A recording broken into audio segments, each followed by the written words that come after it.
Thank you very much. I appreciate all the reporters that are here in the room today and reporters on Zoom. Thank you for tuning in today. I'd like to, my first press conference as the National Hockey League Players Association Executive Director, and I'm excited about it, so thank you. I'll try and answer every question you have. I'll do my best. I've been on the job for a couple weeks now, so if I don't have an answer for you, I'll get it for you at some point. But I want to just start by thanking the players, the search committee, and the executive board for trusting me with the future leadership of the National Hockey League Players Association. These players are dedicated to the game, and I want to thank them for the time they took to do this search. And I'm truly grateful for this opportunity that I have in front of me right now. Just a little background on who I am. Most of you probably already know, but I have a long history in organized labor. I'm a proud union member and I've been a union leader in different capacities. I understand the importance of this position and the responsibility that I have to the players of the National Hockey League. I got here today, honestly, by working with and on behalf of workers, particularly in the United States and in Boston over my career.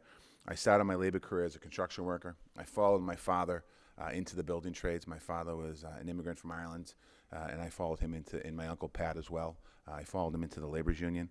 I served the honor of serving as recording secretary and president of that local, Labor's Local 223 in Boston. Later, I had the opportunity to serve as the head of the Greater Boston and Building Construction Trades Council. I've represented 35,000 construction workers in 20 different unions in the Greater Boston area. In 1996, I had the pleasure and opportunity to run for the legislature in Massachusetts. I was elected in 1997, and I served 16 years in the House of Representatives in Massachusetts. In that role, I certainly prioritized workers' rights, economic growth, inclusion, substance use disorder, and I was one of the go-to members for organized labor in the legislature during that period. In 2013, I ran for mayor of Boston. I was elected mayor of Boston. I served 2 terms as mayor, almost a full 2 terms. I left to become labor secretary, but I was in the process of, in my last year of serving as in my 2nd term. During that time, we added 140,000 new jobs to the city of Boston. We secured $48 billion of development. And when I was running for mayor, I was told I was too pro-labor. I wouldn't be able to work with business community. And working collectively with business and labor, we were able to show how successful joint labor management cooperation works. And Boston, during that period, had tremendous economic growth and opportunity. In early 2021, I was appointed Secretary of Labor by President Joe Biden. It certainly was an honor to work for the president. I was the point person to work in the most pro-labor, pro-union administration, certainly in my lifetime, and it was such an honor, and I worked tirelessly on behalf of American workers. And I will always be grateful to President Biden for the opportunity to serve with his confidence and his friendship. I want to thank you, Mr. President, for that opportunity. During my early interviews with the NHLPA, it was clear to me that this opportunity was one that I wanted to pursue. Becoming the executive director allows me to join 2 passions I have. One is hockey, and the other one's fighting for working people. And growing up in the city of Boston, you can know that it's a hockey town. And a kid in my house, the Bruins were always on, and loving the game as I got older, continued to love the game, and have the opportunity now to represent the NHLPA is just an amazing opportunity. In this role, I look forward to working with the players in the league to gain even stronger understanding of what is important to them and their families. We don't just represent the players, we represent their families as well. I have always felt that listening to the people you represent is absolutely critical to being an effective leader and a good, strong leader. It was true when I led the building trades. It was true when I was the mayor of the city. And it's certainly true as the Secretary of Labor. And now it's true as Executive Director of the National Hockey League Players Association. There's a lot of work to be done, and I'm excited to get started. We have a unique opportunity right now to enhance our world presence, especially with the number of different countries represented in the National Hockey League. I look forward to discussions with Commissioner Gary Bettman and the NHL on capitalizing on the opportunities, including the World Cup of Hockey, the Olympics, and the Global Series. We also want to grow the popularity of players by focusing more on who they are as individuals. And it's certainly very important to engage in the membership and prepare them for the next round of collective bargaining agreements. There are a few people that I'd also like to acknowledge at this moment before I wrap up. First and foremost, I would like to acknowledge Ted Lindsay and his family, as well as all his peers for their work in founding the original Players Association, which was established in 1967. And I hope that I can carry out Ted's vision of what the NHLPA is and what he wanted it to be. I'd also like to acknowledge the staff of the National Hockey League Players Association. Some are here with us today, and some aren't with us today.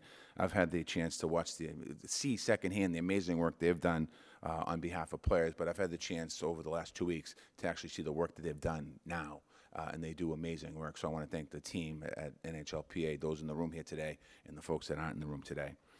I'd also like to acknowledge the work that my predecessor, Don Fehr, has done over the last 12 years for the NHLPA. In particular, and I think a lot of us talk about in particular the last few years, which were very challenging years for everybody during the pandemic. Everyone knows the difficulty we all faced. I was the mayor of Boston at the time, and when we shut down the city and Toronto was shut down and the world was shut down, there was very little outlet for people to be able to kind of get away from the pandemic that was right in front of them. And Don, with the NHL, was able to reach a deal to work a new CBA, which allowed players to return to ice so fans could watch the sport that they love from home. And I think that was really important for a number of reasons. And I've had the opportunity over the last couple of weeks now to talk to Don a couple of times, and I actually meet with him, and I look forward to continuing to work with him as we move forward here and talking to him, because certainly he has a lot of insight into NHL and all that he's done in sports. Finally, I want to thank a unique bunch of players that I've had the opportunity to meet one-on-one over the last, quite honestly, 2 months. The search committee, led by Kyle Okposo. I want to thank Kyle, Ian Cole, Matthias Ekholm, Justin Falk, Sam Gagne, Zach Hyman, Nate Schmidt, Kevin Shattenkirk, Jacob Truba, and James Van Riensdijk. Sorry, James. These are the players that, while they were playing the sport and doing their job, they also took time out of their time to look and think about the future of the National Hockey League Players Association. They put incredible amounts of time, energy, and effort to make sure that this process was a very open and transparent process, and I want to thank them very much. I look forward to working with them as we continue to move forward here. With that, I'll stop talking now, and I'm going to open up for questions and take any questions you have. And like I said, I'll answer everything you have. If I don't have an answer for you, I'll let you know I don't have the answer, and I'll get it back to you. Okay, so we're going to be taking questions both from in here and then on Zoom. Let's start in here. We're going to have Adrian and Ryan are going to be holding the wireless mics.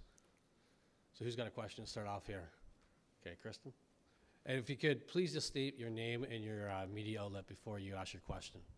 Yeah, because you're all going to be new to me, kind of. You know, it's you know, like if you're from CNN, I might know you, but if you're not, so well, you're new to us, so that's all right. We're all getting to know each other. Kristen Shelton with ESPN. Welcome, Marty, of course, to the new role. I wonder, what do you feel are the priorities for you coming in? I know you touched on a couple of topics there in your introductory statement, but what do you feel like are the priorities for the players at this point that you're going to be looking at as you step into this role? Yeah, the number one priority is talking to the players.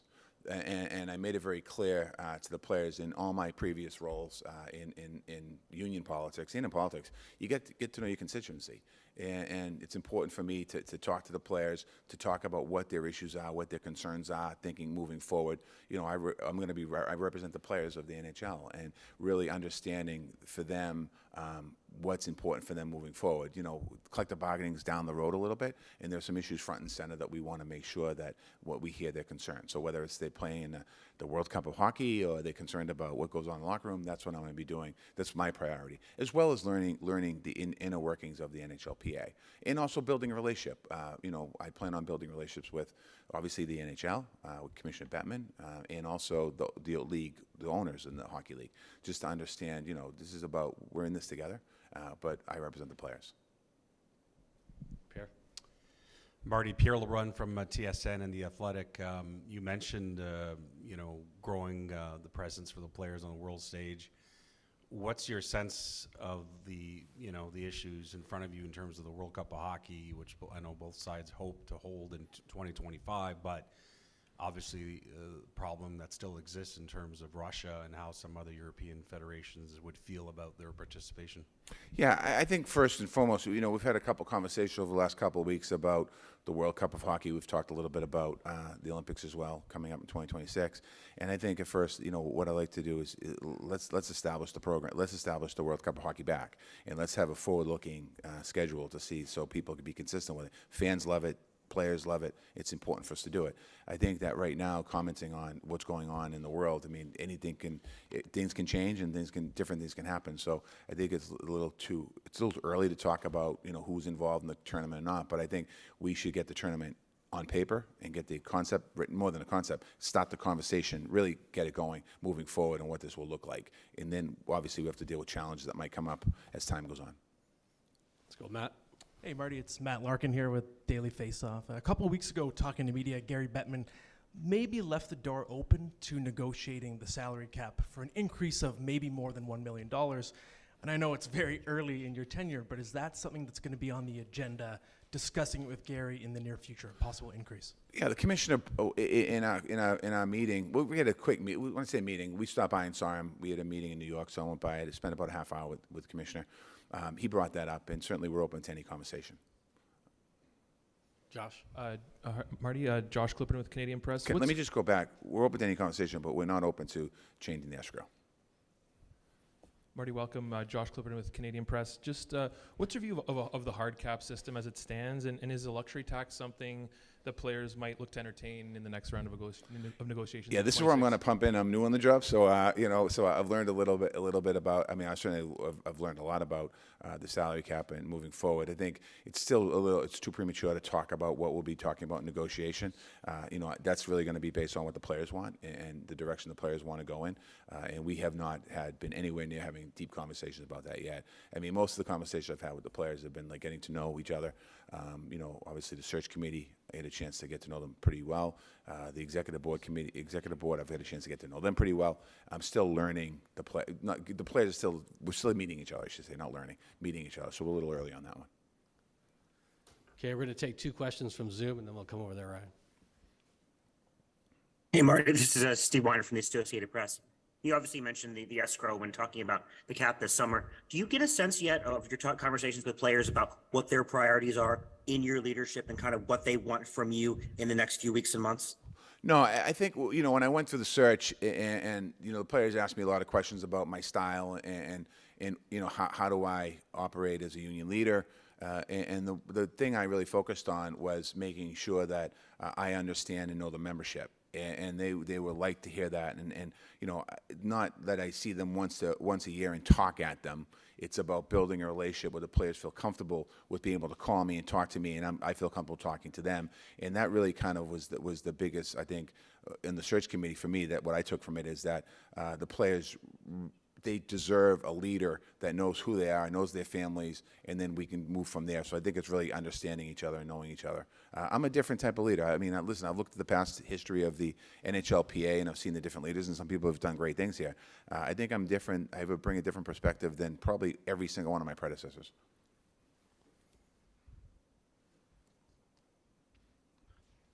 Got one more. Hi, Marty. Adam Proto from the Hockey News. Thanks for doing this. We don't know a whole lot about you, but you're certainly a public servant, somebody, who's grown and evolved over the years. What are some of the kind of seminal moments in your life that have kind of formed your stance as a pro-union guy and somebody that wants to work with labor? Yeah, that's a great question. The story I like to tell is when I was a young kid, I grew up in a family where my father was a laborer. I'm very active in the union. My Uncle Pat was very active in the union, and he was a leader of that union. And I remember when I was a young kid, I used to go to the union hall with my Uncle Pat, and I'd go and I'd see the emblem of the laborers union, 223, and I wanted to be part of that. And in my kitchen, most Sundays back in the old days, people would go visit each other. My uncle and my father would be talking about the union and about the importance of representation, and talking about a member who might not have enough hours for health care, and then another member would take a layoff. So I grew up in that family that was always advocating on behalf of workers, and I was just fortunate enough to get that fire in my belly to continue to do the same thing. And and love the fact that organized labor, what organized labor stands for. And that kind of shaped who I was as a person. And, you know, when I got, as I was a young man, I got involved in the union. As I got older, I started running for office, and I never really forgot where I came from. When I was running for mayor of Boston, you know, I was criticized by some of the media saying I was too close to organized labor. And we went back in the campaign office and we talked about, how do I handle this? What do I do here? Like, how do I separate myself from just being a union guy? And what I decided finally to do was say, I wear my unionism with a badge of honor, and I wasn't going to run away from it. So that's embedded in me of who I am, and I learned it from my parents and my family, and just being around people all the time and wanting to represent people. Marty Arun Srinivasan from Yahoo Sports. You just spoke about the importance of representation. The NHL has come under widespread criticism for allowing players and teams to opt out of Pride Nights. I'm wondering if you feel this is a human rights issue and where the NHLPA can sort of assist the NHL in actualizing policies that are supposed to include gay and trans communities as well as other groups that feel sort of disenfranchised from hockey. Yeah, well, first and foremost, you know, Commissioner Bettman said the other day that he supports people's individual rights, and I agree with him on that. But personally, in 2004, in Massachusetts, when the Supreme Court of Massachusetts ruled that gay marriage was legal in Massachusetts, I was one of the members, one of the floor whips to preserve marriage equality. I've always been a very strong supporter of the LGBTQ plus community. You know, I have a history of that, whether it's been a legislator, a mayor of the city of Boston. I supported the trans community. We raised the trans flag in front of City Hall until legislation passed in Massachusetts. Certainly as Secretary of Labor, same thing. And I think that, you know, as we continue to move forward here, I think the league will have conversations about moving forward. But I think it's really important that as a league and as locker rooms, we're an inclusive locker room, and that we support all people's right to support the game. And so, again, we have probably some work to do there as well. Kevin McGran, Toronto Star. There is multiple investigations into the conduct of some players on the Canadian junior team in 2018. Some of those players now in the NHL, of course, that you'd be representing. What is your role when the findings of these investigations come out? What's going to be your role in dealing with the aftermath? I mean, we'll have to wait till the findings come out and see what happens. Right now, it's an ongoing investigation. So, as you know, you didn't ask me the question, but I'll just say this anyway. I can't comment on the investigation at the moment. But any situation that arises where there's a player or you know, alleged whatever it is, and there's a finding, whatever it is, it's something that we will take very seriously at the NHLPA. I will take very seriously, and we'll look. I mean, you know, in these cases, you know, I think you have to also, and again, not necessarily this one, but you're innocent until proven guilty, and we represent players. So we have to wait and see till investigations are complete. Kristen Chilton, ESPN. You've mentioned Commissioner Bettman a couple of times. I just wonder, what do you see as the, I guess, optimal relationship for you with Commissioner Bettman? How much have you gotten to know him so far, and how do you, I guess, intend to sort of approach the workings that you guys will have to have together over this coming time? Yeah, we'll have a wonderful relationship as long as Commissioner Bettman agrees with everything I say. So I'm excited about that. You know, I got a chance a little bit to know the commissioner back when I was the mayor a couple times in Boston. We talked about that when we met. And again, like we're at a very early stage of the relationship, but my approach is collaborative. You know, I've been historically, whether it's been involved in labor disputes or negotiating contracts, that's how I operate. And I think that as long as you mutually respect each other, there'll be a great opportunity here moving forward on behalf of the players and behalf of the league. We're going to take 2 questions from Zoom. Yeah, hello, Ken Campbell here. Marty, a bit of a two-parter. The first one is a clarification. You said that you would be interested in talking about raising the salary cap, but not escrow, and I'm wondering how that would be possible. And secondly, sort of to dovetail with that, you know, there's been a pretty firm economic system in place since 2005. Do you see, as the leader of this union, pursuing any material changes to the actual economic system, to the hard cap, to those sorts of things? All right, both of those questions are geared around collective bargaining, and the first one, when I got asked the question, about would I be interested in seeing the cap go up, my answer is yes. And my follow-up to that was that the players are not interested in raising the escrow right now. The second piece of that, I'm not going to really get into I'm not going to get into collective bargaining issues right now when we're talking about a contract negotiation that's 2.5 years away. Again, I need to take some time to get a chance to talk to the players more about what they want to see out of me and out of us when we go to the bargaining table. Pierre. You're Pierre LeBrun again.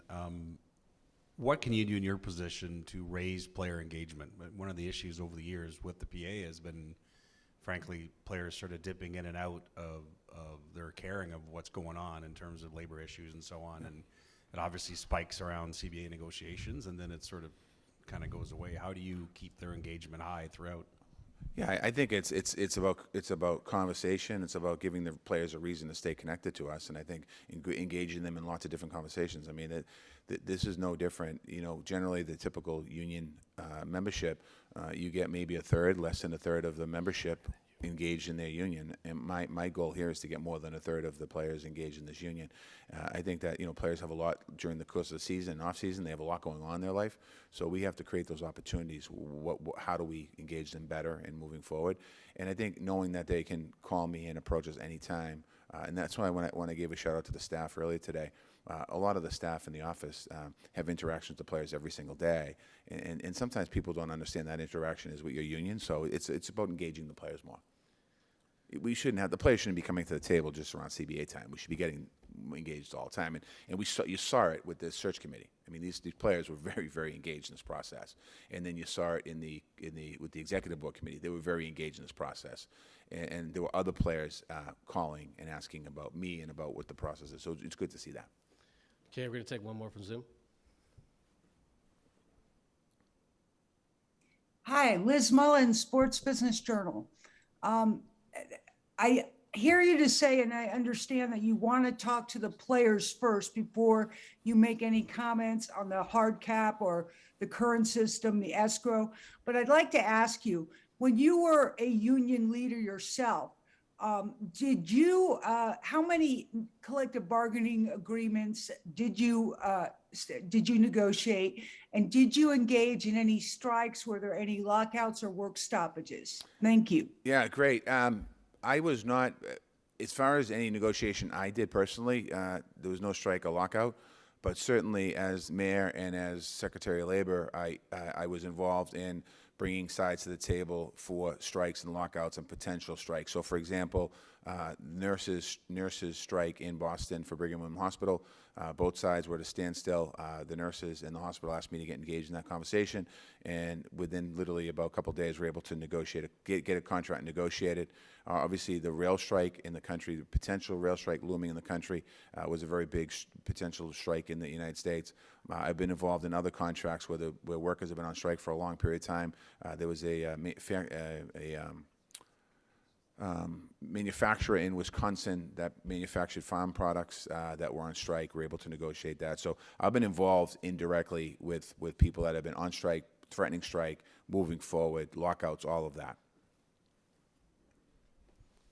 Sir Simon Dingley from CBC News. How do you feel about players who refuse to wear the gay pride uniforms in the pregame skate? A lot of them have said no. We talked about it earlier. I think that, I agree with Commissioner Bettman when he says everyone has the right to make their own personal decision. But again, on the other side of that, I think we need to make sure that people understand that the game of hockey is an inclusive game and we welcome everyone. Josh. Marty, Josh again with CP. I'm sure you're well aware of the Kyle Beach Chicago Blackhawks situation of a couple years ago. What is or what has the NHL done or planning to do to make sure that situations like that don't happen again, where there's miscommunication or broken telephone with a player who's in need? Yeah, I can't answer what the NHL has done, but I can say that certainly I've been brought up to speed, and I've obviously followed it a little bit when I wasn't in this role. It's something that it should never have happened, and we need to make sure. I need to make sure that something like that never happens again. Luke. The meaning, the communication, and lack of. Hi, Marty. Luke Fox from Sportsnet. Just curious if you could describe your relationship with the Jacobs family. I know you're a Boston guy. Yeah, I know them. I know them pretty well. I was mayor for 7 years in the city. and I know them fairly well. I know, all the sports teams in Boston. I know, obviously, the Fenway Sports Group that own the Penguins. I know Bob Kraft, who's a friend. I know the Celtics, Steve Pagliuca and Wick Grossbeck. So I know all the owners of the teams in the city. And, I'd say it's a good relationship. I mean, but, the next question probably is they supported my campaign. They did. But, I don't, in my entire career as a legislator or as a mayor, supporting my campaign is one thing, and using that as a way to leverage me is never going to happen. It never has happened. It won't happen. Take 2 questions from Zoom. Yes, good morning, Mr. Walsh. It's François Gagnon from RDS in Montreal. You're representing players, and during the course of a game, some players are involved in let's say, some situations where you have a player injured and another one that is looking forward to get suspended. Last week, Montreal Canadian Mike Hoffman, one of your members, said that the sentence or the suspension that was given to A.G. Greer from the Bruins for a double check, cross-checking in the face was not enough. I know that you have to take care of the player who is looking to get suspended, but something can be done from the NHLPA side to make sure that the victim is also taken care of? You're in a tough situation, sir. Yeah, I mean, certainly, as the head of the union, I'm going to care about both players in that situation. But that's something that, again, I haven't been really brought up to speed too much on the disciplinary process. I mean, I went over the sheets. I know the situation there. It's something that I'm going to look into and look a little deeper on. I can't really give you much more comment than that because I don't have anything for you right now. Hi, Marty. John Worrell with the Associated Press. I know it's you're new to this thing, but the PA has had a track record of supporting women's hockey and is a prime sponsor of the PWHPA. How up to speed are you on what the PWHPA is doing, and your commitment, and what is your commitment to supporting women's hockey as part of being a PA leader? Yeah, certainly. I mean, I think that there's a relationship right now between the NHL and the PA, the women's PA. We're going to continue that relationship and hopefully strengthen that relationship as we move forward here, moving forward. And certainly I support women's hockey. I actually have a couple staff members in the office of the NHLPA that played hockey, so it was exciting yesterday, and we support women's hockey. The game of hockey, I think we have to look to continue to expand it and expand the participation in hockey, and women is a huge part of that. Any other questions from the room? Okay, we're going to go back to Zoom. Justine Roberge from Radio-Canada. I have another question for you about Pride Nights, because you talked a lot about inclusion, but having teams and players not wearing that jersey, what does it say about homophobia in the NHL? Again, I mean, it's something that I only know what have read, and people have different reasons, very, very different reasons why players decided not to wear the jersey. And I think it's important for us, as I've said, I'm personally a supporter of the LGBTQ community. I always will be. And the more I get an opportunity to talk to people about this and learn more about it, I will. But I think it's people's individual rights if they want to wear a jersey. It's a warm-up jersey before the game skate. And I don't think that, the gay LGBTQ community shouldn't feel that the NHL hockey players are turning their back on that community. The majority of the players have worn the jersey. Super majority of the players have worn the jersey. Hi, Marty. Patrick Johnston from Post Media in Vancouver here. I'm just referencing your time as Secretary of Labor. You look back at the railway strike and the resolution to it.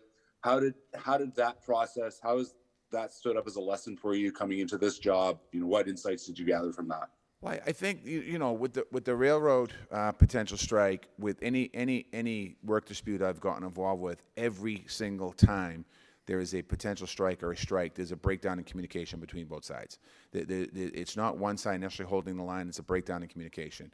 And you know, in the way I was able to get any of those strikes that I've been involved with resolved is by bringing both sides to the table and narrowing the conversation to the top issues that are there and dealing one issue at a time, and not going through what historically negotiations have been. And I think that an open line of communication is really important. So, for example, you might have a disagreement with, we might have a disagreement with the NHL today on something. That means tomorrow you don't continue to carrying that difference away, the difference to the next day. I just think that you need to have conversations. Anytime there's a labor breakdown in negotiation, one side or both sides can refuse to talk to each other, and you can't get an agreement when you don't have two willing parties.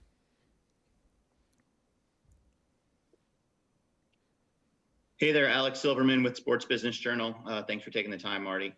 Two quick questions. One, how important is it for the players long-term to continue participating in the Olympics specifically? I know that the NHL has, at points said that the participation in the Olympics isn't, entirely beneficial and to the league. So how important is it to maintain that for the players? And on this, the second question, what staffing changes at the PA have you made or do you plan to make?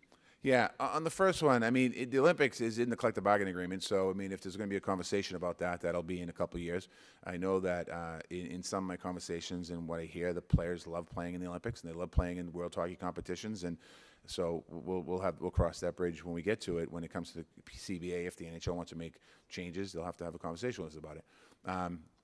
So that's something. That's it. What's the second question? Sorry, it popped out of my head. Any staffing changes you plan to make Staffing. at the PA? Yeah, no, we had a meeting on Monday, I think it was, a staff meeting Monday, and I went in to tell everyone, listen, we're going to continue to move forward here. You know, there's no drastic, I mean, I'm not planning on drastic changes of the NHLPA. I mean, will there be adjustments in some moves? Absolutely, down the road. But again, the folks that work there are new to me, and I'm new to them, and I think it's an understanding of getting to know each other and seeing what areas of the NHLPA we have to give more support to, and what areas the PA are working. So we'll have lots of conversations about this.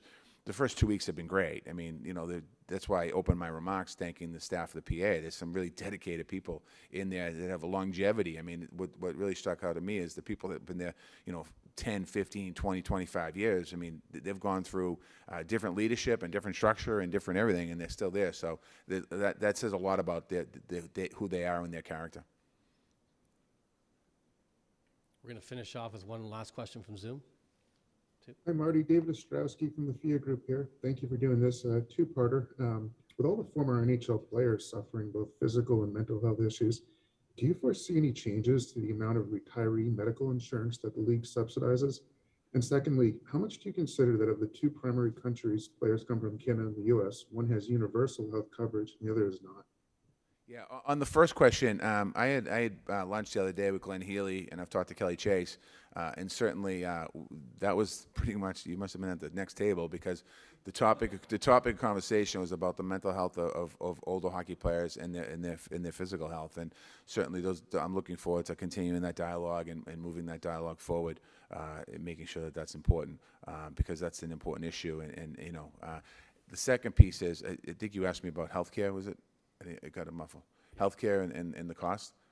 Yeah, I can't comment on that right now. I don't know enough about it, and it's still too early for me to comment on that. But certainly, listen, I represent the National Hockey players in the current league today, and someday they're going to be alum. So we want to make sure that the transition to being a player into being an alum is a smooth transition. That's why we will be connected. Anything else? Yeah, there's one more coming from Zoom here.